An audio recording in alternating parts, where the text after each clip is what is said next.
content, training Kempo karate, training basic exercises from horse stances, doing basic kicks and punches called Kihan in Japanese or basics in Chinese Kempo. The same reason why weightlifters go to the gym and isolate muscle groups. We do the exercises specific for punching and kicking, development of practice, body movements, flexibility, and then, of course, the memorization from mind to body to brain to spirit in the strikes themselves, creating those type 2 muscles we need and the strength we need for training. From there, you work bags, strengthen those muscles that you're developing, those core principles, correct form, meaning you're using the correct muscle groups for the strikes themselves. From there,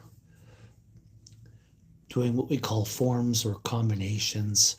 Japanese call it kata, or Chinese call it forms. We use them both. Essentially putting those movements to memory in combination, form, and structure, starting the memorization of patterns, movements, the fundamentals of how a body moves naturally for medical students, anatomy, physiology movements that only a human body can do.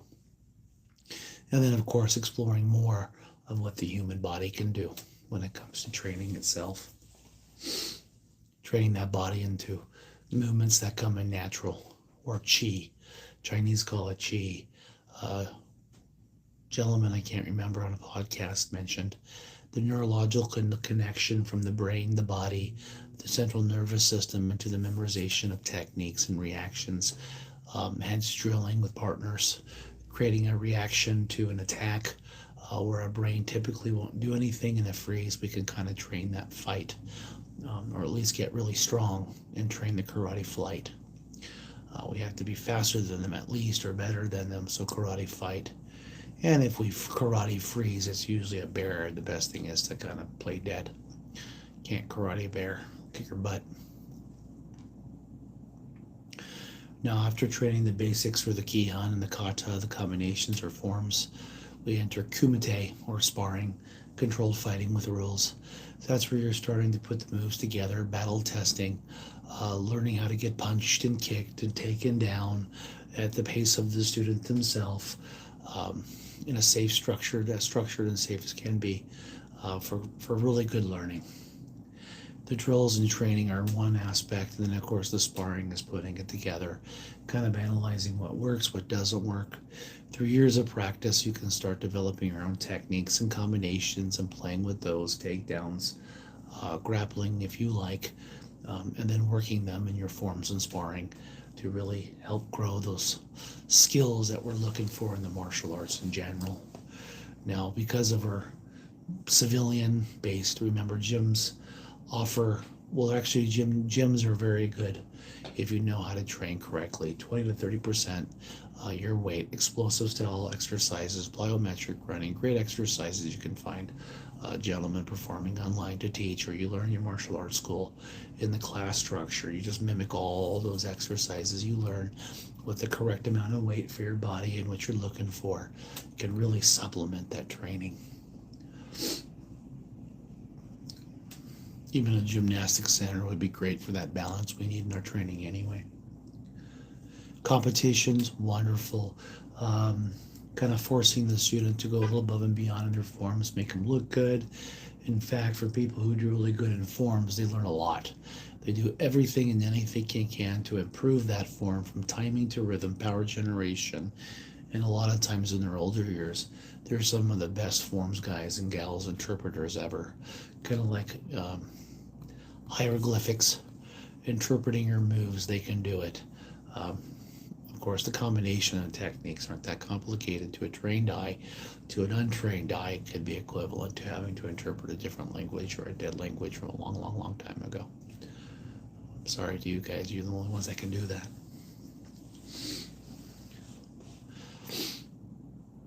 In the Kumite event or sparring, essentially at the beginner levels, there is an introduction into being able to do the sparring, so the rules are much more strict.